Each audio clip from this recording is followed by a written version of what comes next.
بسم اللہ الرحمن الرحیم۔ السلام علیکم ناظرین، جب شرپسندوں نے مدینے پر قبضہ کر لیا تو انہوں نے حضرت علی رضی اللہ تعالی عنہ سے مذاکرات کیے اور باغیوں نے حضرت عثمان غنی رضی اللہ تعالی عنہ کے گھر کا مکمل محاصرہ کر لیا اور خلافت سے دستبردار ہونے کا مطالبہ کر دیا۔ صحابہ کرام رضوان اللہ اجمعین، صحابیات اور امہات المومنین نے حضرت عثمان رضی اللہ تعالی عنہ کو خلافت سے دستبرداری کے متعلق کیا مشورہ دیا اور ان کا کیا موقف تھا، آج کی ویڈیو میں آپ کو تفصیلی آگاہ کریں گے۔ صحابہ کرام رضوان اللہ اجمعین نے جب دفاع کی پیشکش کی تو حضرت عثمان رضی اللہ تعالی عنہ نے کیا جواب دیا، اور ناظرین کرام، آج کی اس ویڈیو کے آخر میں آپ کو حضرت عثمان غنی رضی اللہ تعالی عنہ کا آخری خطاب بھی آپ کو تفصیل سے سنائیں گے۔ تو آئیے ناظرین، آغاز کرتے ہیں اپنی آج کی اس ویڈیو کا۔ ناظرین، اہل فتنہ نے اپنے منصوبے کو حتمی شکل دینے کے لیے باہم طے کیا کہ سیدنا عثمان رضی اللہ تعالی عنہ پر مدینہ منورہ ہی میں چڑھائی کر دی جائے اور انہیں مجبور کیا جائے کہ وہ خلافت سے دستبردار ہو جائیں۔ اگر وہ انکار کریں تو انہیں قتل کر دیا جائے۔ اس کے لیے انہوں نے فیصلہ کیا کہ حج کے موسم میں تینوں مراکز مصر، کوفہ اور بصرہ سے مدینہ کا رخ کیا جائے اور حج کا ارادہ رکھنے والوں کے ساتھ ہی شہروں سے نکلا جائے اور حاجیوں ہی کا روپ دھارا جائے۔ لوگوں کو یہی باور کروایا جائے کہ وہ حج کے لیے جا رہے ہیں۔ جب وہ مدینہ منورہ پہنچیں تو حاجیوں سے جدا ہو کر وہیں رک جائیں۔ حجاج مناسک حج ادا کرنے کے لیے مکہ چلے جائیں گے۔ مدینہ کے بھی اکثر باشندے حج کے ارادے سے مکہ مکرمہ جا چکے ہوں گے۔ مدینہ خالی ہوگا۔ اس موقع سے فائدہ اٹھاتے ہوئے عثمان رضی اللہ تعالی عنہ کا محاصرہ کر کے انہیں معزول ہونے پر مجبور کیا جائے۔ وہ انکار کریں تو انہیں قتل کر دیا جائے۔ شوال 35 ہجری کو فتنہ گر مدینہ منورہ کے گرد و نواح جمع تھے۔ انہوں نے طریقہ واردات یہ اختیار کیا کہ مصر سے وہ 4 ٹولیوں میں نکلے۔ ہر گروہ کا ایک سردار تھا، پھر ان سب کا ایک سردار تھا اور ان کے ساتھ ان کا شیطان اعظم عبداللہ بن سبا بھی تھا۔ چاروں گروہوں کے سرداروں کے نام عبد الرحمن بن ادیس بلوی، کنانہ بن بشر تجیبی، سودان بن حمران شکونی، قطیرہ بن فلان شکونی۔ ان چاروں غنڈوں کا سردار غافقی بن حرب عقی تھا۔ ان چاروں گروہوں کی تعداد 1000 تھی۔ کوفہ سے بھی 1000 شرپسند 4 گروہوں میں نکلے۔ ان گروہوں کے سردار زید بن سوحان عبدی، اشتر نخعی، زیاد بن نصر حارسی اور عبداللہ بن اسم تھے، اور ان سب کا رئیس عمر بن اسم تھا۔ بصرہ سے بھی 1000 سرکش 4 گروہوں میں تقسیم ہو کر نکلے۔ ان چاروں گروہوں کے سرغنے یہ تھے: حکیم بن جبلہ عبدی، زریح بن عباد عبدی، بشر بن شریح قیسی اور ابن محرش ابن عبد الخنفی۔ ان سب کا سربراہ ہرکوس بن ظہیر سعدی تھا۔ ابن سبا ان کے ساتھ خوش و خرم جا رہا تھا کیونکہ اس کا شیطانی منصوبہ اسے کامیاب ہوتا نظر آ رہا تھا۔ مصر سے نکلنے والے باغیوں کا اعلان یہ تھا کہ سیدنا علی بن ابی طالب رضی اللہ تعالی عنہ کو خلیفہ ہونا چاہیے۔ کوفہ کے فتنہ پرور سیدنا زبیر بن عوام رضی اللہ تعالی عنہ کی خلافت کا اعلان کرتے ہوئے آ رہے تھے، جبکہ بصرہ کے شرپسند سیدنا طلحہ بن عبید اللہ رضی اللہ تعالی عنہ کو خلیفہ بنانے کا ارادہ ظاہر کر رہے تھے۔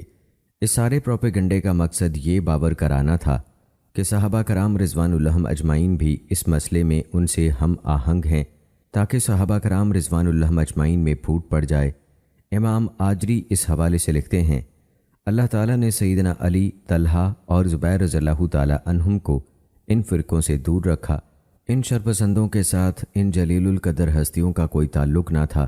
شرپسندوں نے ان کا نام لوگوں کی آنکھوں میں دھول جھونکنے اور صحابہ کرام رضوان اللہ اجمعین میں انتشار پیدا کرنے کے لیے استعمال کیا، جبکہ اللہ تعالیٰ نے صحابہ کرام رضوان اللہ اجمعین کو اس سازش میں شریک ہونے سے محفوظ رکھا۔ سیدنا عثمان رضی اللہ تعالی عنہ کو ان کے پہنچنے سے پہلے ہی ان کی آمد کی خبر ہو گئی۔ آپ اس وقت مدینہ منورہ سے باہر ایک بستی میں تھے۔ جب فتنہ گروہ کو معلوم ہوا کہ آپ وہاں ہیں تو انہوں نے ادھر کا رخ کیا۔ وہاں وہ سیدنا عثمان رضی اللہ تعالی عنہ سے ملے۔ روایات میں اس بستی کے نام کی صراحت نہیں کی گئی۔ مدائنی نے ان کی آمد کا وقت ذیقدہ میں بدھ کی رات بتایا ہے۔ سب سے پہلے مصری باغی ٹولہ سیدنا عثمان رضی اللہ تعالی عنہ کے پاس پہنچا۔ ان لوگوں نے آپ سے کہا مصحف منگوائیے۔ سیدنا عثمان رضی اللہ تعالی عنہ نے مصحف منگوایا تو وہ کہنے لگے صحابہ کھولیے۔ وہ سورہ یونس کو صحابہ کہتے تھے۔ آپ نے سورہ یونس کی تلاوت شروع کی۔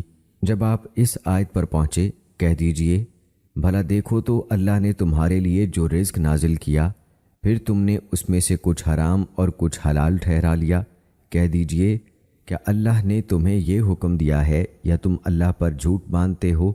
تو انہوں نے کہا رکیے اور غور کیجئے، آپ نے جو چراگاہ خاص کی ہے، کیا اللہ نے اس کا حکم دیا ہے یا آپ اللہ پر جھوٹ باندھتے ہیں؟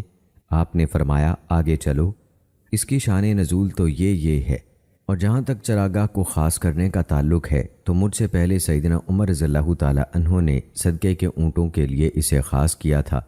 جب میں برسر اقتدار آیا تو صدقے کے اونٹوں کی تعداد میں اضافہ ہو گیا، اس وجہ سے لامحالہ چراگاہ کا رقبہ بھی بڑھانا پڑا۔ وہ ایک ایک آیت پڑھ کر آپ پر اعتراض کرتے رہے، آپ اس کا جواب دیتے رہے کہ آگے چلو، یہ فلاں کے بارے میں نازل ہوئی، اس سے زیادہ کچھ نہ کہتے۔ بالآخر وہ مطمئن ہو گئے، انہوں نے آپ پر اعتماد کا اظہار کیا اور آپ کے سامنے چند شرائط رکھیں۔ آپ نے انہیں پورا کرنے کا عہد کیا۔ آپ نے ان سے یہ عہد لیا کہ وہ کبھی نافرمانی اور بغاوت نہیں کریں گے، اور جب تک خلیفہ ان کی شرائط کی پابندی کرے گا وہ مسلمانوں کی جماعت سے جدا نہیں ہوں گے۔ بعد ازاں وہ خوش و خرم واپس چلے گئے۔ آئیے ناظرین، اب تذکرہ کرتے ہیں شرپسندوں سے مذاکرات کے لیے سیدنا علی رضی اللہ تعالیٰ عنہ کی روانگی کا۔ شرپسندوں کا یہ ٹولہ سیدنا عثمان رضی اللہ تعالیٰ عنہ کی شہادت سے 1.5 ماہ پہلے مقام ذی مروہ میں ٹھہرا ہوا تھا۔ سیدنا عثمان رضی اللہ تعالیٰ عنہ نے ان سے مذاکرات کرنے کے لیے سیدنا علی رضی اللہ تعالیٰ عنہ اور ایک اور آدمی کو بھیجا۔ دوسرے آدمی کا نام نہیں بتایا گیا۔ سیدنا علی رضی اللہ تعالیٰ عنہ نے ان سے کہا، تم کتاب اللہ کی پیروی کرو، تمہیں ہر ملامت و خفگی سے خوش کر دیا جائے گا۔ وہ اس بات سے متفق ہو گئے۔ ایک روایت میں ہے کہ انہوں نے نہایت سخت رویہ اختیار کیا۔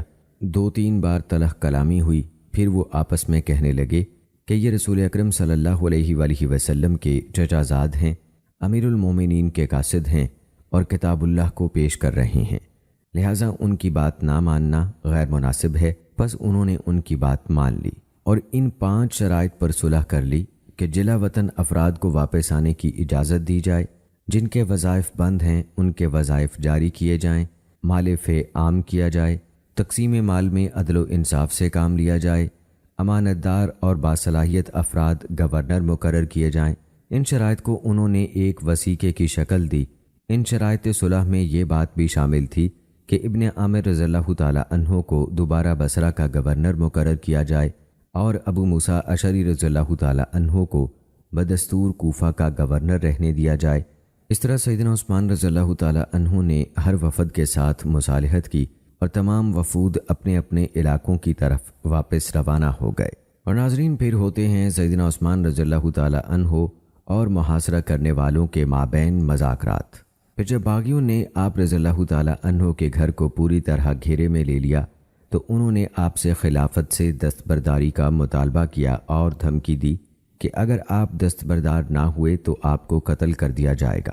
سیدنا عثمان رضی اللہ تعالیٰ عنہ نے خلافت سے دستبردار ہونے سے انکار کرتے ہوئے فرمایا، میں وہ قمیض نہیں اتاروں گا جو اللہ نے مجھے پہنائی ہے۔ آپ کا اشارہ رسول اکرم صلی اللہ علیہ وآلہ وسلم کی وصیت کی طرف تھا۔ اسی طرح بعض صحابہ کرام رضوان اللہ مجمعین کی رائے یہ بھی تھی کہ سیدنا عثمان رضی اللہ تعالیٰ عنہ کو دستبردار ہو جانا چاہیے تاکہ ان کا خون محفوظ رہے۔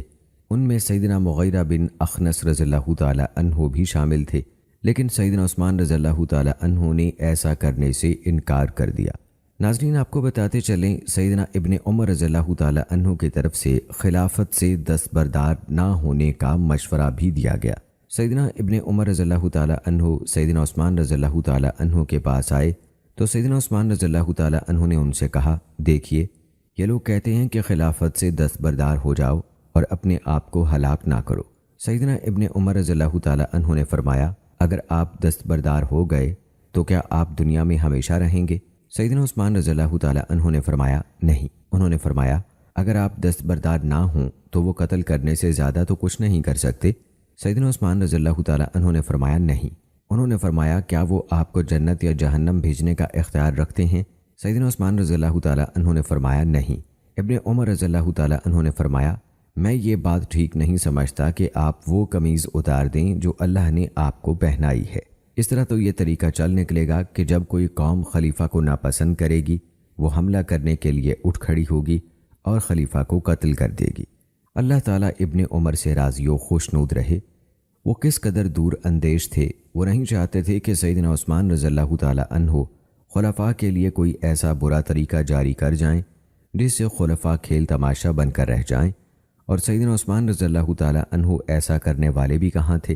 اگر آپ ان صبائی باغیوں کا مطالبہ تسلیم کرتے ہوئے خلافت سے دستبردار ہو جاتے تو خلفاء نفس پرستوں اور خود غرضوں کے ہاتھوں کھیل تماشا بن جاتے، خلافت کی بنیادیں کھوکھلی ہو جاتیں اور خلیفہ کا دبدبہ ختم ہو جاتا۔ سیدنا عثمان رضی اللہ تعالیٰ عنہ نے ابن عمر رضی اللہ تعالیٰ عنہ اور دیگر صحابہ کرام رضوان اللہ مجمعین کے مشورے سے بعد والوں کے لیے اچھی مثال قائم کی کہ صبر و استقامت سے کام لیا جائے، ثواب کی نیت سے ڈٹ گئے، دستبردار نہیں ہوئے، نہ اس معاملے میں مسلمانوں کا خون بہایا۔ شرپسند حقیر اقلیت تھے، انہوں نے اسلام کے لیے کبھی کوئی قربانی نہیں دی۔ وہ فقیہ تھے، نہ رجال کار، یہ ادنا، آوارہ، بازاری اور سازشی لفنگوں کا ٹولہ تھا۔ اگر سیدنا عثمان رضی اللہ تعالیٰ عنہ ان گھٹیا لوگوں کے مطالبوں کے آگے سر تسلیم خم کر دیتے تو امت کی ساکھ بری طرح متاثر ہونے کا خدشہ تھا۔ اس طرح خلافت کا روب زائل ہو جاتا اور عوام اور حاکم کا باہمی رشتہ ٹوٹ جاتا۔ اتنے برے اثرات سے امت کو بچانے کے لیے برگزیدہ خلیفہ نے اپنی قیمتی جان کا نذرانہ پیش کر دیا۔ آپ خوب سمجھتے تھے کہ باقیوں کے مطالبے ٹھکرانے کا کیا نتیجہ نکلے گا۔ آپ نے ساری صورتحال پر ایک عظیم مدبر کی طرح غور کیا اور پوری سنجیدگی سے ہر چہ باد آباد کہہ کر عزیمت و استقامت کے درجے پر قائم رہنے کا فیصلہ کر لیا۔ اپنی ذات کے متعلق پرواہ نہ کی، امت کی مصلحت کو ترجیح دی، جس سے آپ کی قوت، شجاعت، عزیمت اور ارادے کی پختگی کا پتہ چلتا ہے، اور ان لوگوں کے منہ میں خاک پڑتی ہے جو کہتے ہیں کہ آپ میں یہ صلاحیتیں نہیں تھیں اور آپ کی قوت ارادی نہایت کمزور تھی۔ آپ فتنے کی سرکوبی کی بحمدللہ خوب صلاحیت رکھتے تھے۔ آپ نے حالات کا جائزہ لے کر مصلحت اسی میں سمجھی کہ ہتھیار نہ اٹھائے جائیں، ورنہ یہ بات نہیں تھی کہ آپ انہیں لگام نہیں دے سکتے تھے۔ اس لیے عباس محمود العقاد کا اس سانحے کے بارے میں یہ کہنا کہ یہ صرف ایک عوامی فتنہ تھا اور اسے کنٹرول کرنے کی کسی میں طاقت نہیں تھی، غلط ہے، کیونکہ اس سے بالواسطہ سیدنا عثمان رضی اللہ تعالیٰ عنہ کی شخصیت اور شجاعت پر زد پڑتی ہے۔ اس میں کوئی شک نہیں کہ یہ ایک عوامی فتنہ تھا، لیکن اسے لگام نہ دینا سیدنا عثمان رضی اللہ تعالیٰ عنہ کی منقبت میں شامل ہے کہ آپ نے اللہ کے لیے اپنی جان تک کا نذرانہ پیش کر دیا کہ شاید امت انتشار سے بچ جائے۔ اس معاملے میں آپ نے رسول اکرم صلی اللہ علیہ وآلہ وسلم کی وصیت پر بھی عمل کیا۔ ناظرین، سیدنا عثمان رضی اللہ تعالیٰ عنہ اپنے گھر میں محصور تھے۔ شرپسندوں نے آپ کے گھر کو گھیرے میں لے رکھا تھا۔ آپ گھر کے بیرونی دروازے کے قریب گئے تو باغیوں کی طرف سے قتل کی دھمکی کی آوازیں سنیں۔ آپ وہیں سے متغیر چہرے کے ساتھ گھر والوں کے پاس لوٹے۔ آپ نے فرمایا، وہ ابھی ابھی مجھے قتل کی دھمکیاں دے رہے تھے۔ گھر والوں نے کہا، اے امیر المومنین، اللہ آپ کو ان سے کفایت کر جائے گا۔ آپ نے فرمایا، آخر وہ مجھے کیوں قتل کرنا چاہتے ہیں؟ حالانکہ میں نے رسول اکرم صلی اللہ علیہ وآلہ وسلم کو فرماتے ہوئے سنا ہے، کسی مسلمان کا خون بہانا سوائے 3 صورتوں کے جائز نہیں ہے۔ ایک وہ آدمی جو اسلام لانے کے بعد دوبارہ کافر ہو جائے، یا کوئی شادی شدہ ہوتے ہوئے زنا کرے، یا کسی نفس کو بغیر بدلے کے قتل کرے۔ اللہ کی قسم، میں نے جاہلیت اور اسلام میں کبھی بدکاری نہیں کی، اور جب سے اللہ تعالیٰ نے مجھے ہدایت دی ہے میں نے کبھی اس کے علاوہ کسی اور دین کا سوچا بھی نہیں، نہ میں نے کسی کو قتل کیا ہے۔ پھر یہ لوگ مجھے کیوں قتل کرنا چاہتے ہیں؟ پھر محاصرہ کرنے والوں کو جھانک کر دیکھا، ان کی طرف متوجہ ہوئے اور انہیں ٹھنڈا کرنے کی کوشش کی اور امام کے خلاف بغاوت سے باز رہنے کا حکم دیا۔ آپ نے ان کے اعتراضات کا رد کیا اور ان کے شکوک و شبہات کا ازالہ کیا کہ شاید وہ اپنی اس حرکت شنیعہ سے باز آ جائیں اور رشد و ہدایت کی راہ اختیار کر لیں۔ پھر آپ نے محاصرہ کرنے والوں سے کہا کہ اپنا کوئی نمائندہ میرے ساتھ بات کرنے کے لیے منتخب کرو۔ انہوں نے ساسا ابن سوحان کا انتخاب کیا۔ سیدنا عثمان رضی اللہ تعالیٰ عنہ نے اس سے فرمایا، بتاؤ میرے کس جرم کی پاداش میں تم نے یہ ہنگامہ کھڑا کیا ہے؟ ساسا نے کہا ہمیں ناحق گھروں سے نکالا گیا، حالانکہ جرم صرف یہ تھا کہ ہم نے کہا اللہ ہمارا رب ہے۔ سیدنا عثمان رضی اللہ تعالیٰ عنہ نے فرمایا قرآن سے اس کی دلیل پیش کرو۔ اس نے قرآن کی آیت پڑھی جس کا ترجمہ ہے جن لوگوں سے لڑائی کی جاتی ہے انہیں جہاد کی اجازت دی گئی ہے اس لیے کہ ان پر ظلم ہوا، اور یقیناً اللہ ان کی مدد پر ضرور قادر ہے۔ وہ لوگ جنہیں ان کے گھروں سے ناحق نکال دیا گیا صرف اس لیے کہ وہ کہتے ہیں ہمارا رب اللہ ہے، اور اگر اللہ لوگوں میں سے بعض کو بعض کے ذریعے سے دفع نہ کرتا تو بلا شبہ خانقاہیں اور گرجے اور یہودی عبادت خانے اور مسجدیں ڈھا دی جاتیں جن میں اللہ کا نام بکثرت ذکر کیا جاتا ہے، اور اللہ ضرور اس کی مدد کرے گا جو اس کے دین کی مدد کرے گا، بے شک اللہ یقیناً بہت قوت والا خوب غالب ہے۔ یہ سن کر سیدنا عثمان رضی اللہ تعالیٰ عنہ نے فرمایا یہ تیری اور تیرے ساتھیوں کی دلیل نہیں بنتی، اس کے برعکس یہ تو میری اور میرے ساتھیوں کی دلیل ہے۔ پھر سیدنا عثمان رضی اللہ تعالیٰ عنہ نے وہی آیات پڑھیں جن سے ساسا نے استدلال کیا تھا، اور ان کے بعد والی آیت تلاوت کی جو ما قبل کی تفسیر ہے اور ساسا کے استدلال کی تردید کرتی ہے۔ پس آپ نے پڑھا یہ وہ لوگ ہیں کہ جنہیں اگر ہم زمین میں اقتدار بخشیں تو وہ نماز قائم کریں اور زکوٰۃ دیں اور نیکی کا حکم دیں اور برائی سے روکیں، اور تمام امور کا انجام اللہ ہی کے اختیار میں ہے۔ سیدنا عثمان رضی اللہ تعالیٰ عنہ نے لوگوں کو آیت کا صحیح مفہوم سمجھایا اور شان نزول کی وضاحت فرمائی تاکہ آیت کی تلاوت کرنے والے پر اس کا مفہوم غلط مرد نہ ہو جائے اور وہ ناسمجھی میں اس کا غلط مفہوم مراد لے کر حقیقت کے برعکس استدلال نہ کرے۔ اسی طرح سیدنا عثمان رضی اللہ تعالیٰ عنہ نے جن لوگوں کو جلا وطن کیا تھا انہیں بھی صرف اس آیت پر عمل کرتے ہوئے جلا وطن کیا تھا جو ساسا کی استدلال کردہ آیت کی بعد والی ہے۔ اس میں برسر اقتدار آنے والوں کو حکم دیا گیا ہے کہ وہ امر بالمعروف اور نہیں عن المنکر کا فریضہ انجام دیں۔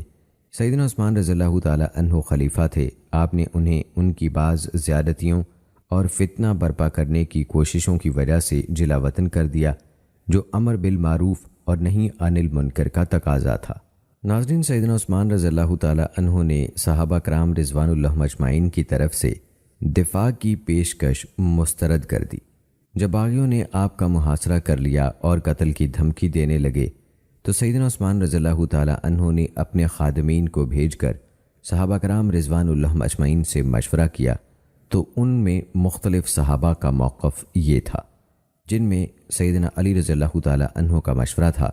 ابن عساکر رحمہ اللہ نے سیدنا جابر رضی اللہ تعالیٰ عنہ کے حوالے سے بتایا ہے کہ سیدنا علی رضی اللہ تعالیٰ عنہ نے سیدنا عثمان رضی اللہ تعالیٰ عنہ کی طرف پیغام بھیجا، میرے ساتھ 500 زرہ پوش ہیں، آپ کی اجازت ہو تو میں ان لوگوں کا مقابلہ کر کے آپ کا دفاع کروں، کیونکہ آپ نے کسی ایسے جرم کا ارتکاب نہیں کیا کہ آپ کا خون بہانا حلال ہو۔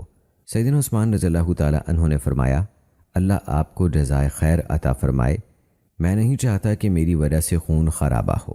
سیدنا زبیر بن عوام رضی اللہ تعالیٰ عنہ نے بھی پیشکش کی۔ سیدنا زبیر رضی اللہ تعالیٰ عنہ کے آزاد کردہ غلام ابو حبیبہ بیان کرتے ہیں کہ جن دنوں سیدنا عثمان رضی اللہ تعالیٰ عنہ گھر میں محصور تھے، مجھے سیدنا زبیر رضی اللہ تعالیٰ عنہ نے ایک خط دے کر ان کے پاس بھیجا۔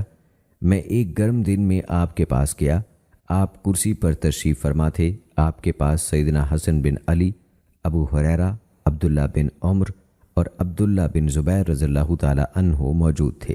میں نے کہا مجھے سیدنا زبیر بن عوام رضی اللہ تعالیٰ عنہ نے بھیجا ہے، وہ آپ کو سلام کہتے ہیں اور کہہ رہے ہیں کہ میں اپنی اطاعت پر قائم ہوں، نہ بدلا ہوں اور نہ میں نے عہد توڑا ہے۔ اگر آپ پسند فرمائیں تو میں آپ کے گھر میں آپ کے پاس آ جاتا ہوں اور آپ کا دفاع کرنے والوں میں شامل ہو جاتا ہوں، اور اگر آپ چاہیں تو میں اپنے ہی گھر میں رہتا ہوں۔ بنو عمر بن عوف نے کل صبح میرے پاس آنے کا وعدہ کیا ہے، وہ کہتے ہیں کہ آپ جو حکم دیں ہم کرنے کے لیے تیار ہیں۔ جب سیدنا عثمان رضی اللہ تعالیٰ عنہ نے یہ خط والا پیغام سنا تو فرمایا اللہ اکبر، ہر قسم کی تعریف اللہ کی ذات عالی کے لیے ہے جس نے میرے بھائی کو بچا لیا۔ پھر ابو حبیبہ سے فرمایا انہیں میرا سلام کہنا اور پیغام دینا کہ مجھے اس بات کی سب سے زیادہ خوشی ہے، ہو سکتا ہے کہ اللہ تمہارے ذریعے سے میرا دفاع کرے۔ جب سیدنا ابو ہریرہ رضی اللہ تعالی عنہ نے یہ خط پڑھا تو کھڑے ہو کر فرمایا، کیا میں تمہیں رسول اکرم صلی اللہ علیہ وآلہ وسلم سے بنفس نفیس سنی ہوئی بات نہ بتاؤں؟ لوگوں نے کہا کیوں نہیں، ضرور بتائیے۔ انہوں نے کہا اللہ کی قسم، یقیناً میں نے رسول اکرم صلی اللہ علیہ وآلہ وسلم کو فرماتے ہوئے سنا، میرے بعد فتنے اور کئی امور ہوں گے۔ ہم نے کہا اللہ کے رسول، نجات کا کوئی راستہ تو ہوگا؟ آپ صلی اللہ علیہ وآلہ وسلم نے فرمایا، تم امین اور اس کے گروہ میں شامل ہو جانا۔ پھر آپ نے سیدنا عثمان بن عفان رضی اللہ تعالی عنہ کی طرف اشارہ کیا۔ لوگ اٹھ کھڑے ہوئے اور کہنے لگے، یقیناً اب تو دلیل ہمارے ہاتھ آ گئی ہے، لہٰذا اے امیر المومنین، آپ ہمیں جہاد کی اجازت مرحمت فرمائیں۔ سیدنا عثمان رضی اللہ تعالی عنہ نے فرمایا، جو میری اطاعت پر قائم ہے میں اسے حکم دیتا ہوں کہ وہ قتال نہ کرے۔ ناظرین، محاصرے کے دوران سیدنا مغیرہ بن شعبہ رضی اللہ تعالی عنہ سیدنا عثمان رضی اللہ تعالی عنہ کے پاس آئے اور کہا، آپ عوام الناس کی امام ہیں اور جو صورتحال پیدا ہو چکی ہے آپ کے علم میں ہے، میں آپ کو مشورہ دیتا ہوں کہ 3 باتوں میں سے کسی ایک کا انتخاب کر لیں۔ آپ میدان میں نکل آئیے، ان کا مقابلہ کیجیے، آپ کے پاس افراد بھی ہیں اور قوت بھی، پھر آپ حق پر ہیں اور وہ باطل پر۔ دوسری صورت یہ ہے کہ آپ عقبی دروازے سے نکلیں اور سواری پر بیٹھ کر مکہ چلے جائیں، یہ لوگ وہاں آپ پر دست درازی نہیں کر سکیں گے۔ تیسری صورت یہ ہے کہ آپ شام چلے جائیں، کیونکہ اہل شام اطاعت پر قائم ہیں اور دفاع کی طاقت بھی رکھتے ہیں، اور پھر وہاں سیدنا معاویہ رضی اللہ تعالی عنہ بھی ہیں۔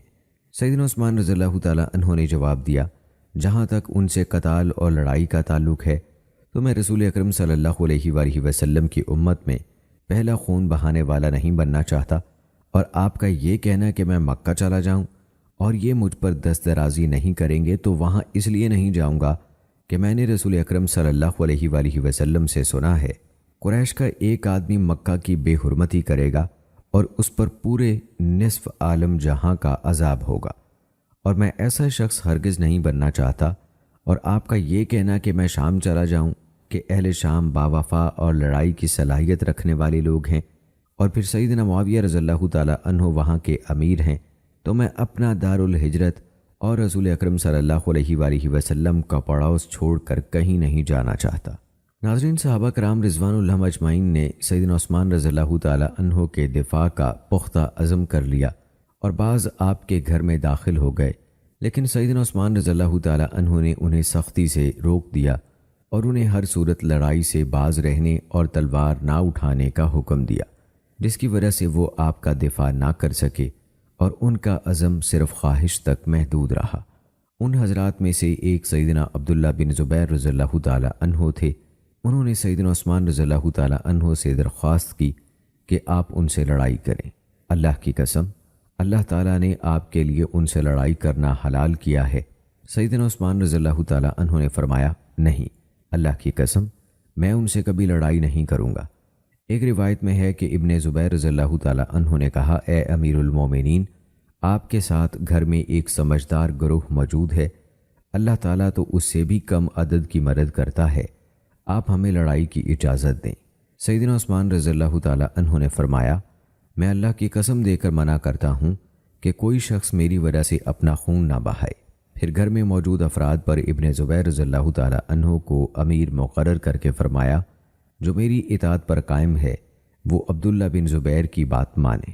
سیدنا کعب بن مالک رضی اللہ تعالی عنہ نے انصار کو سیدنا عثمان رضی اللہ تعالی عنہ کی مدد پر آمادہ کیا اور ان سے کہا، اے گروہ انصار، 2 مرتبہ اللہ کے انصار بن جاؤ۔ یہ سن کر انصار آئے اور سیدنا عثمان رضی اللہ تعالی عنہ کے دروازے پر کھڑے ہو گئے۔ سیدنا زید بن ثابت رضی اللہ تعالی عنہ اندر تشریف لے گئے اور سیدنا عثمان رضی اللہ تعالی عنہ سے عرض کی، انصار دروازے پر حاضر ہیں، آپ کا حکم ہو تو ہم دوسری مرتبہ انصار اللہ بننے کے لیے تیار ہیں۔ سیدنا عثمان رضی اللہ تعالی عنہ نے لڑنے سے انکار کر دیا اور فرمایا، مجھے اس بارے میں دفاع کی ضرورت نہیں ہے۔ ناظرین، سیدنا حسن بن علی رضی اللہ تعالی عنہ تشریف لائے اور آپ سے کہا، میں اپنی تلوار میان سے نکال لوں؟ آپ نے فرمایا، نہیں، اگر تم یہ قدم اٹھاؤ گے تو میں تمہارے خون سے بری ہوں، اپنی تلوار میان میں ڈال لو اور اپنے باپ کے پاس واپس چلے جاؤ۔ ناظرین، جب صحابہ کرام رضوان اللہ اجمعین نے دیکھا کہ معاملہ سنگین ہو چکا ہے اور پانی سر سے گزرنے لگا ہے تو بعض صحابہ نے سیدنا عثمان رضی اللہ تعالی عنہ کے مشورے کے بغیر ہی آپ کا دفاع کرنے کا عزم کیا۔ وہ لڑائی کے لیے تیار ہو کر آپ کے گھر میں داخل ہو گئے۔ سیدنا ابن عمر رضی اللہ تعالی عنہ بھی ان میں شامل تھے۔ آپ نے تلوار لٹکا رکھی تھی اور زرہ بھی پہن رکھی تھی، لیکن سیدنا عثمان رضی اللہ تعالی عنہ نے سختی سے منع کر دیا اور حکم دیا کہ آپ چلے جائیں، کیونکہ لڑائی کی صورت میں ان کے قتل ہونے کا اندیشہ تھا۔ سیدنا ابن عمر رضی اللہ تعالی عنہ دوبارہ پھر مسلح ہو کر آئے، لیکن آپ کے منع کرنے پر پھر واپس چلے گئے۔ سیدنا ابو ہریرہ رضی اللہ تعالی عنہ سیدنا عثمان رضی اللہ تعالی عنہ کے گھر میں داخل ہوئے اور عرض کی، اے امیر المومنین، لڑائی حلال ہے؟ آپ نے فرمایا، ابو ہریرہ، تم پسند کرتے ہو کہ میں بھی مارا جاؤں اور تمام لوگ بھی؟ سیدنا ابو ہریرہ رضی اللہ تعالی عنہ نے کہا، نہیں۔ آپ نے فرمایا، اللہ کی قسم، اگر تم نے ایک آدمی کو بھی قتل کیا تو وہ تمام انسانیت کا قتل ہوگا۔ یہ سن کر سیدنا ابو ہریرہ رضی اللہ تعالی عنہ واپس چلے گئے اور لڑائی نہ کی۔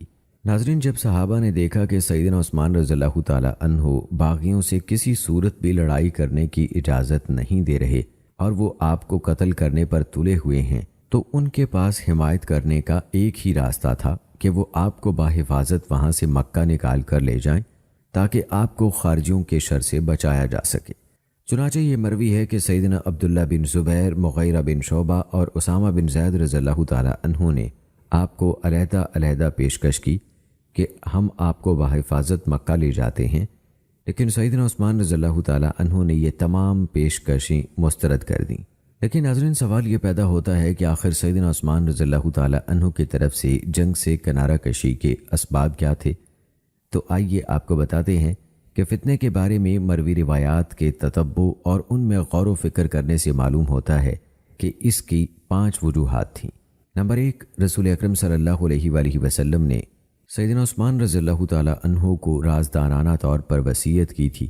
سیدنا عثمان رضی اللہ تعالی عنہ نے اس وصیت پر عمل کرتے ہوئے صحابہ کرام رضوان اللہ اجمعین کو باز رہنے کا حکم دیا۔ سیدنا عثمان رضی اللہ تعالی عنہ نے اس کا انکشاف محاصرے کے روز کیا اور بتایا کہ رسول اکرم صلی اللہ علیہ وآلہ وسلم نے مجھ سے جو عہد لیا تھا میں اس پر کاربند ہوں۔ نمبر 2، آپ کا یہ ارشاد کہ میں نہیں چاہتا کہ میں رسول اکرم صلی اللہ علیہ وآلہ وسلم کے بعد خلفاء میں سے وہ پہلا شخص بنوں جو آپ صلی اللہ علیہ وآلہ وسلم کی امت کا خون بہائے، یعنی انہوں نے صحابہ کرام رضوان اللہ اجمعین کو لڑائی کی اجازت اس لیے نہیں دی کہ آپ مسلمانوں کے خون کا الزام اپنے سر نہیں لینا چاہتے تھے۔ تیسری وجہ یہ تھی کہ سیدنا عثمان رضی اللہ تعالی عنہ جانتے تھے کہ باغیوں کا ٹارگٹ صرف میں ہوں، لہٰذا آپ نے مومنوں کے ذریعے بچنا ناپسند کیا اور اپنی جان پر انہیں ترجیح دے کر انہیں بچایا۔ سیدنا عثمان رضی اللہ تعالی عنہ کو یقین تھا کہ وہ اس فتنے میں قتل کر دیے جائیں گے، کیونکہ رسول اکرم صلی اللہ علیہ وآلہ وسلم اس سے قبل انہیں مصائب اور تکلیفوں کے بدلے میں جنت کی بشارت دے چکے تھے اور یہ بھی بتا چکے تھے کہ وہ حق پر قائم ہوں گے اور انہیں شہید کر دیا جائے گا۔ قرائن بتا رہے تھے کہ وہ وقت آ چکا ہے اور جس رات آپ شہید ہوئے اسی رات آپ نے خواب میں رسول اکرم صلی اللہ علیہ وآلہ وسلم کو دیکھا۔ رسول اللہ صلی اللہ علیہ وآلہ وسلم فرما رہے تھے کہ کل روزہ ہمارے ہاں افطار کرنا۔ اس سے سیدنا عثمان رضی اللہ تعالی عنہ کو یقین ہو گیا کہ شہادت کا وقت آ گیا ہے۔ آپ نے سیدنا عبداللہ بن سلام رضی اللہ تعالی عنہ کے مشورے پر عمل کیا جب انہوں نے کہا کہ آپ ڈٹ جائیں، اس سے آپ کا موقف زیادہ مستحکم ہوگا اور دشمن پر حجت قائم ہوگی۔ بالآخر نبی اکرم صلی اللہ علیہ وآلہ وسلم کی یہ پیشگوئیاں سچ ثابت ہوئیں کہ عثمان رضی اللہ تعالی عنہ کو عنقریب شہید کر دیا جائے گا، جیسے کہ سیدنا عبداللہ بن حوالہ رضی اللہ تعالی عنہ سے مروی ہے۔ نبی اکرم صلی اللہ علیہ وآلہ وسلم نے فرمایا، جو 3 فتنوں سے نجات پا گیا وہ یقیناً بچ گیا۔ آپ نے 3 مرتبہ یہ بات دہرائی، میری وفات، فتنہ دجال اور حق پر قائم رہنے والی مظلوم خلیفہ کی شہادت۔ ناظرین، اس سے سیدنا عثمان رضی اللہ تعالی عنہ کی فکر سلیم اور طبیعت میں ٹھہراؤ کا بخوبی اندازہ ہو جاتا ہے کہ مصائب کی شدت بھی ان کے اور ان کی فکر سدید اور مثبت رائے کے مابین حائل نہ ہو سکی، نیز تمام اسباب خارجیوں سے لڑائی نہ کرنے کے موقف کی تائید کرتے ہیں۔ بلا شبہ آپ نے جو موقف اختیار کیا اس میں آپ برحق تھے۔ اس کی دلیل یہ ہے کہ رسول اکرم صلی اللہ علیہ وآلہ وسلم سے مروی صحیح احادیث میں ان فتنوں کی بابت اشارے ملتے ہیں، اور آپ صلی اللہ علیہ وآلہ وسلم نے سیدنا عثمان رضی اللہ تعالی عنہ اور ان کے ساتھیوں کے برحق ہونے کی گواہی دی ہے۔ ابن تیمیہ رحمہ اللہ فرماتے ہیں، یہ بات تواتر سے ثابت ہے کہ سیدنا عثمان رضی اللہ تعالی عنہ خون بہانے میں تمام لوگوں سے بڑھ کر محتاط تھے، اور جن لوگوں نے آپ کی توہین کی، آپ کو قتل کرنے کی کوشش کی اور آپ کا محاصرہ بھی کر لیا، باوجود یہ کہ آپ ان کے ناپاک ارادوں سے بخوبی آگاہ تھے، آپ نے ان کے بارے میں صبر کی انتہا کر دی۔ مسلمان آپ کی مدد کے لیے آئے اور باغیوں سے لڑائی کا مشورہ دیتے رہے، لیکن سیدنا عثمان رضی اللہ تعالی عنہ لوگوں کو لڑائی نہ کرنے کا حکم دیتے رہے، یہاں تک کہ آپ نے فرمایا، جو میری اطاعت پر قائم ہے وہ ان سے ہرگز نہ لڑے۔ آپ کو مشورہ دیا گیا کہ مکہ چلے جائیں، آپ نے فرمایا، میں مکہ میں خون خرابہ نہیں کرانا چاہتا۔ آپ سے کہا گیا تب آپ شام چلے جائیں، آپ نے فرمایا، میں اپنے دارالہجرت سے الگ نہیں ہونا چاہتا۔ آپ سے کہا گیا کہ پھر ان سے لڑائی کیجیے، آپ نے فرمایا، میں محمد صلی اللہ علیہ وآلہ وسلم کے بعد آپ کے خلفاء میں کشت خون کرنے والا پہلا شخص نہیں بننا چاہتا۔ آپ نے صبر کیا یہاں تک کہ مسلمانوں کے نزدیک اعلیٰ ترین مرتبہ شہادت پر فائز ہو گئے۔ ناظرین کرام، یہ تو تھا تذکرہ صحابہ کرام رضوان اللہ اجمعین کا۔ آئیے اب ذکر کرتے ہیں امہات المومنین اور بعض دیگر صحابیات رضوان اللہ اجمعین کے موقف کا۔ ام المومنین سیدہ ام حبیبہ رضی اللہ تعالی عنہا نے ان حادثات میں انتہائی خطرناک موقف اختیار کیا۔ اس قدر خطرناک موقف تھا کہ وہ ان ہنگاموں میں قتل ہوتے ہوتے بچ گئیں۔ وہ اس طرح کہ جب سیدنا عثمان رضی اللہ تعالی عنہ کا محاصرہ کیا گیا اور آپ کا پانی بھی بند کر دیا گیا تو سیدہ ام حبیبہ رضی اللہ تعالی عنہا نے سیدنا عمر بن حزم انصاری رضی اللہ تعالی عنہ کے 2 بیٹوں کو، جو سیدنا عثمان رضی اللہ تعالی عنہ کے پڑوسی تھے، پیغام دے کر سیدنا علی رضی اللہ تعالی عنہ کی طرف بھیجا کہ باغیوں نے پانی بند کر دیا ہے، ممکن ہو تو کسی طریقے سے پانی اندر بھیجو۔ اسی طرح سیدنا طلحہ، زبیر، عائشہ رضی اللہ تعالی عنہا اور دیگر ازواج مطہرات رضوان اللہ عنہم کی طرف بھی یہی پیغام بھیجا۔ سیدنا علی اور سیدہ ام حبیبہ رضی اللہ تعالی عنہا نے سب سے پہلے ان کی معاونت کی کوشش کی، اور سیدہ ام حبیبہ رضی اللہ تعالی عنہا مکمل طور پر سیدنا عثمان رضی اللہ تعالی عنہ کی مدد میں مشغول ہو گئیں، جیسا کہ ابن عساکر نے کہا ہے، اور یہ طبعی تقاضا تھا کیونکہ ان کا تعلق بھی بنو امیہ سے تھا۔ سیدہ ام حبیبہ رضی اللہ تعالی عنہا معاونت کرنے کے لیے آگے بڑھیں تو باغیوں نے ان کے خچر کے چہرے پر مارا۔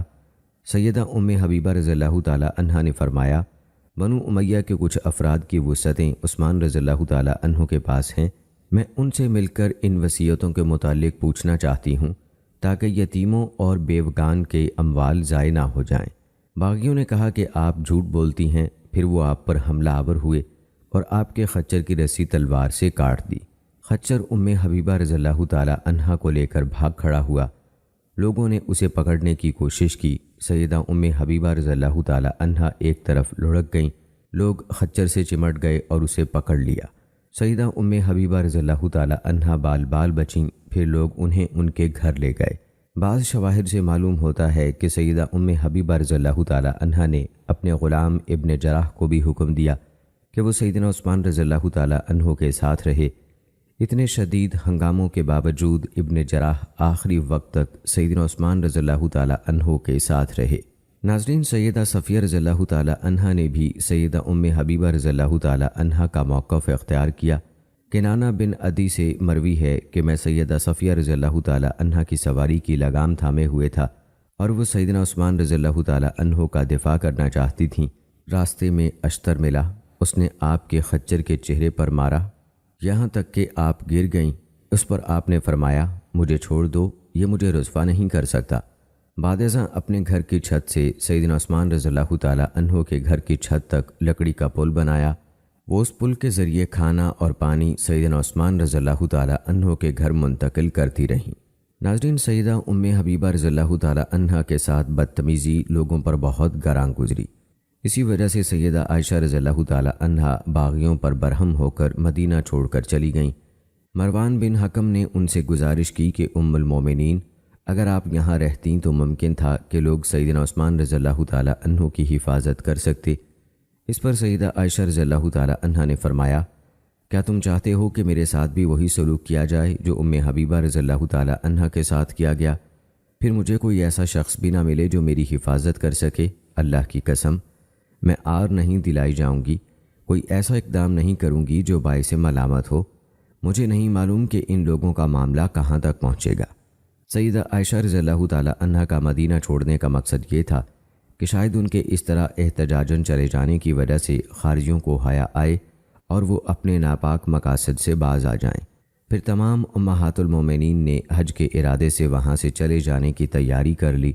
ان سب کا مقصد فتنے سے فرار یا محض ڈر کر وہاں سے نکلنا نہ تھا، بلکہ ان فتنہ پرور لوگوں کے چنگل سے سیدنا عثمان رضی اللہ تعالیٰ عنہ کو نکالنا تھا کہ شاید اس طرح وہ باز آ جائیں۔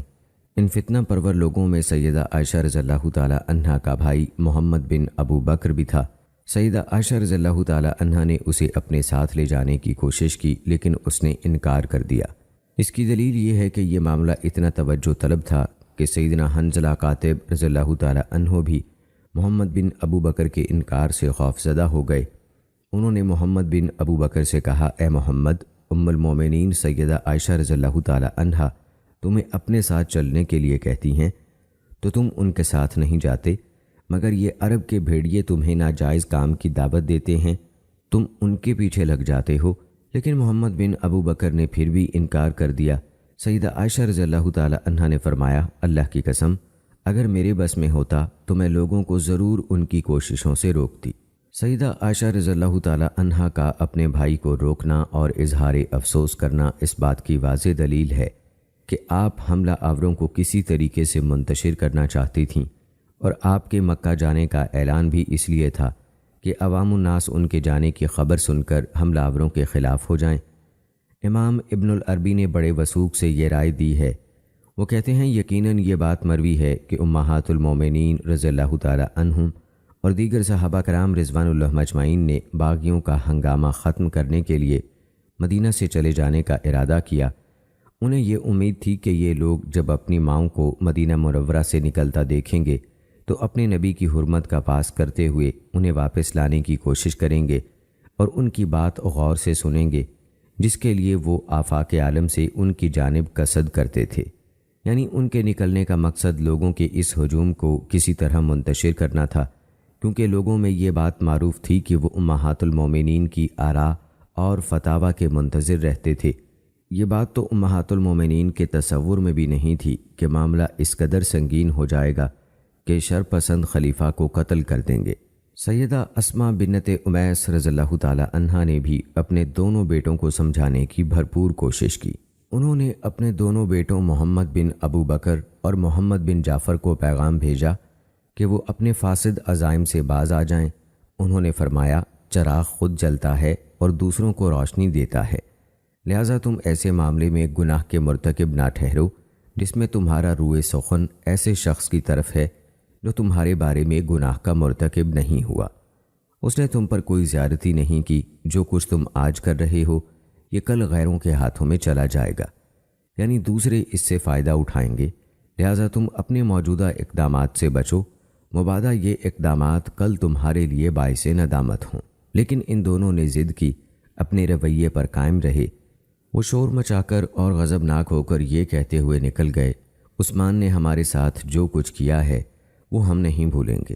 سیدہ اسماء رضی اللہ تعالیٰ عنہا کہہ رہی تھیں، اس نے تمہارے ساتھ کیا کیا ہے؟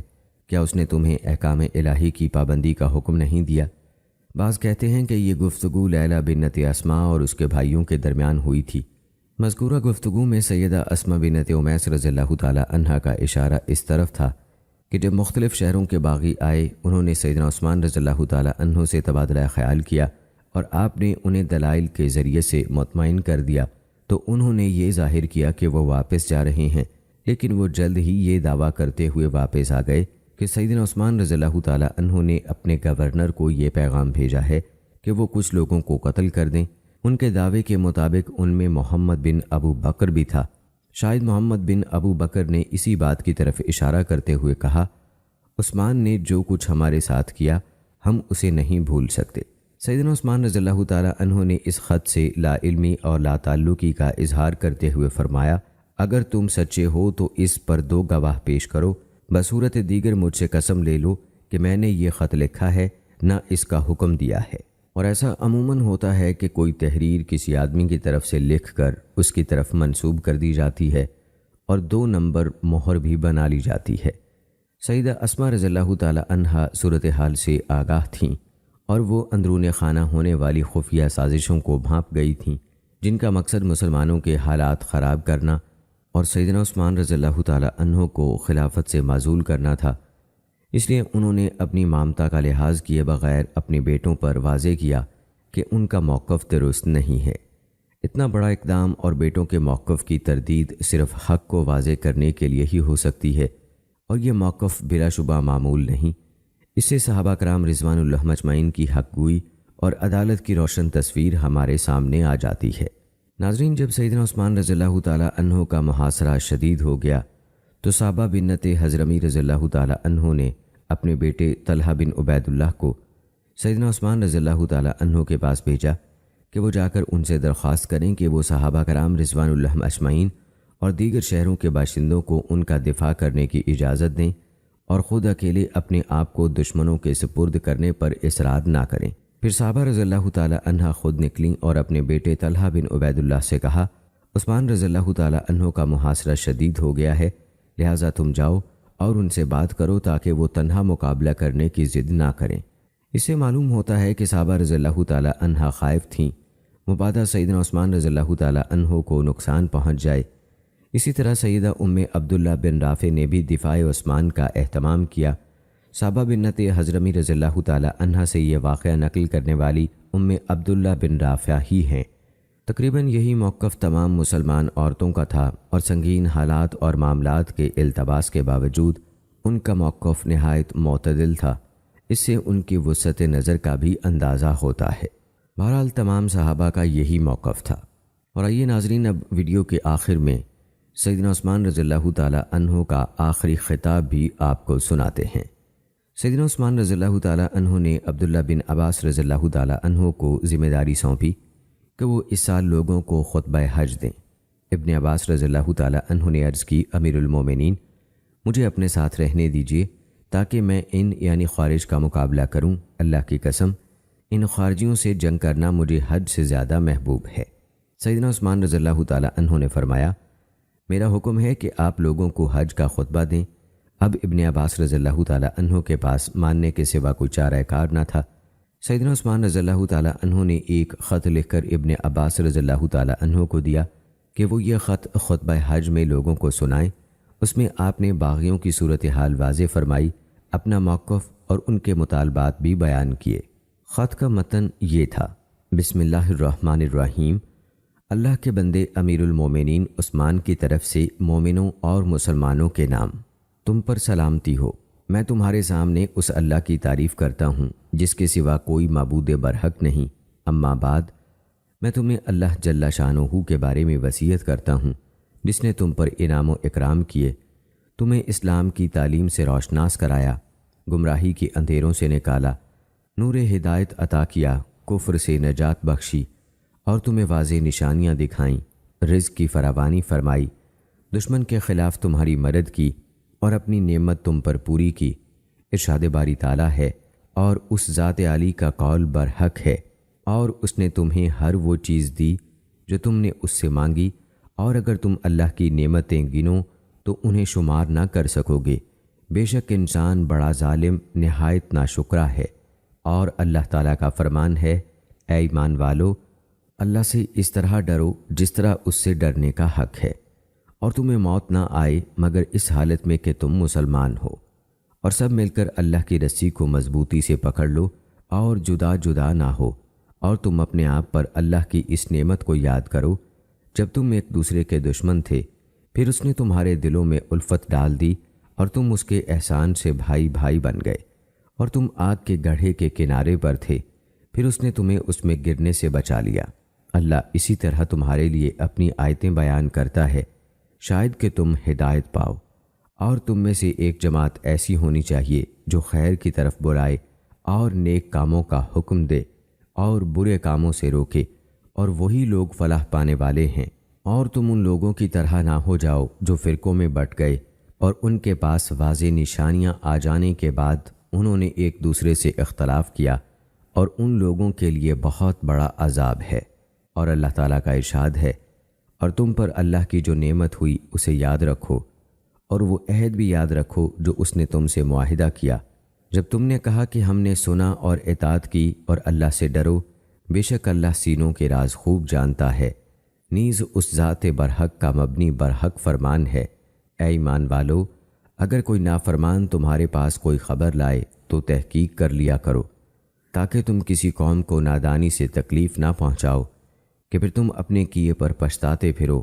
اور جان لو، بلا شبہ تم میں اللہ کے رسول ہیں، اگر بہت سے معاملات میں وہ تمہاری اطاعت کریں تو یقیناً تم مشقت میں پڑ جاؤ، لیکن اللہ نے ایمان کو تمہارا محبوب بنا دیا ہے، اور اس نے اسے تمہارے دلوں میں آراستہ پیراستہ کر دیا ہے، اور اس نے تمہارے لیے کفر و فسق اور نافرمانی کو ناپسند بنا دیا ہے، اور یہی لوگ رشد و ہدایت والے ہیں اللہ کے فضل اور احسان سے۔ اور اللہ خوب جاننے والا، خوب حکمت والا ہے۔ اور اللہ عز و جل کا ارشاد ہے، بے شک جو لوگ اللہ کا عہد اور اپنی قسمیں تھوڑی قیمت کے بدلے بیچ ڈالتے ہیں، ان لوگوں کا آخرت میں کوئی حصہ نہ ہوگا، اور قیامت کے روز اللہ ان سے کلام نہیں کرے گا، اور نہ ان کی طرف دیکھے گا، اور نہ انہیں پاک کرے گا، اور ان کے لیے دردناک عذاب ہے۔ اور کہا کہ ارشاد باری تعالیٰ ہے، چنانچہ جہاں تک تمہاری استطاعت ہو تم اللہ سے ڈرو، اور سنو، اور اطاعت کرو، اور خرچ کرو، یہ تمہاری ذات کے لیے بہتر ہے۔ اور جسے اپنے نفس کے لالچ سے بچا لیا گیا تو وہی لوگ فلاح پانے والے ہیں۔ نیز اللہ نے فرمایا، اور اللہ کا عہد پورا کرو، جب تم آپس میں عہد کر لو اور قسمیں پکی کرنے کے بعد نہ توڑو، جبکہ تم نے اللہ کو اپنا کفیل بنایا ہو، بے شک اللہ جانتا ہے جو تم کرتے ہو۔ اور تم اس عورت کی طرح نہ ہو جاؤ جس نے اپنا سوت محنت سے کاٹنے کے بعد ٹکڑے ٹکڑے کر ڈالا۔ تم اپنی قسموں کو باہم فریب کا ذریعہ بناتے ہو کہ ایک جماعت دوسری جماعت سے مال وافر میں بڑھ جائے، بے شک اللہ اس عہد و پیمان سے تمہیں آزماتا ہے، اور یوں قیامت وہ تم پر ضرور واضح کر دے گا جس میں تم اختلاف کرتے ہو۔ اور اگر اللہ چاہتا تو تمہیں ایک ہی امت بنا دیتا، لیکن وہ جسے چاہے گمراہ کرتا ہے اور جسے چاہے ہدایت دیتا ہے، اور تم سے ضرور اس کا سوال ہوگا جو تم عمل کرتے تھے۔ اور تم اپنی قسموں کو باہم فریب دینے کا ذریعہ نہ بناؤ کہ اسلام پر کسی کا قدم جمنے کے بعد ڈگمگا جائے، اور تم دنیا میں اس کی سزا بھگتو کہ تم نے اسے اللہ کی راہ سے روکا، اور آخرت میں تمہارے لیے بہت بڑا عذاب ہوگا۔ اور اللہ کے عہد کے بدلے میں تھوڑی قیمت دنیاوی فائدے نہ خریدو، بے شک اللہ کے ہاں اجر ہے، وہی بہتر ہے اگر تم علم رکھتے ہو۔ جو کچھ تمہارے پاس ہے وہ فنا ہو جائے گا، اور جو کچھ اللہ کے پاس ہے وہ ہمیشہ باقی رہنے والا ہے۔ اور جن لوگوں نے صبر کیا ہم ضرور انہیں ان کا اجر و ثواب ان بہترین اعمال کے بدلے میں دیں گے جو وہ کرتے تھے۔ اور کہا اللہ تعالیٰ کا یہ فرمان برحق ہے، اے ایمان والو، تم اطاعت کرو اللہ کی، اور اطاعت کرو رسول کی، اور ان لوگوں کی جو تم میں سے صاحب امر ہوں۔ پھر اگر تم باہم کسی چیز میں اختلاف کرو تو اسے اللہ اور اس کے رسول کی طرف لوٹا دو، اگر تم واقعی اللہ اور آخرت کے دن پر ایمان رکھتے ہو، یہ بہتر ہے اور انجام کے لحاظ سے بہت اچھا ہے۔ اسی طرح سورہ نور میں اللہ تعالیٰ نے فرمایا، جو تم میں سے ایمان لائے اور انہوں نے نیک عمل کیے، اللہ نے ان لوگوں سے وعدہ کیا ہے کہ وہ انہیں زمین میں ضرور خلافت دے گا، جیسے اس نے ان سے پہلے لوگوں کو خلافت دی تھی، اور ان کے لیے ضرور ان کا وہ دین محکم و پائیدار کر دے گا جو اس نے ان کے لیے چنا، اور یقیناً ان کی حالت خوف کو بدل کر وہ ضرور انہیں امن دے گا۔ وہ میری عبادت کریں گے، میرے ساتھ کسی شے کو شریک نہیں ٹھہرائیں گے، اور جو کوئی اس کے بعد کفر کرے تو وہی لوگ فاسق ہیں۔ میں اللہ عز و جل سے اپنی اور تمہاری مغفرت کا طلبگار ہوں، دعا گو ہوں کہ اللہ تعالیٰ اس امت کے دلوں کو بھلائی پر متحد کرے اور ان کے دلوں میں برائی سے نفرت پیدا فرمائے۔ سیدنا عبداللہ بن عباس رضی اللہ تعالیٰ عنہ فرماتے ہیں میں نے سیدنا عثمان رضی اللہ تعالی عنہ کا یہ گرامی نامہ حجاج کرام کو مکہ میں 7 ذی الحجہ کو پڑھ کر سنایا۔ تو ناظرین کرام، یہ تھی ہماری آج کی ویڈیو۔ امید کرتے ہیں کہ آپ کو پسند آئی ہوگی۔ ہماری آج کی اس ویڈیو کو لائک کریں، شیئر کریں اپنے دوستوں کے ساتھ، اور مجھے اگلی ویڈیو تک اجازت دیں۔ فی امان اللہ۔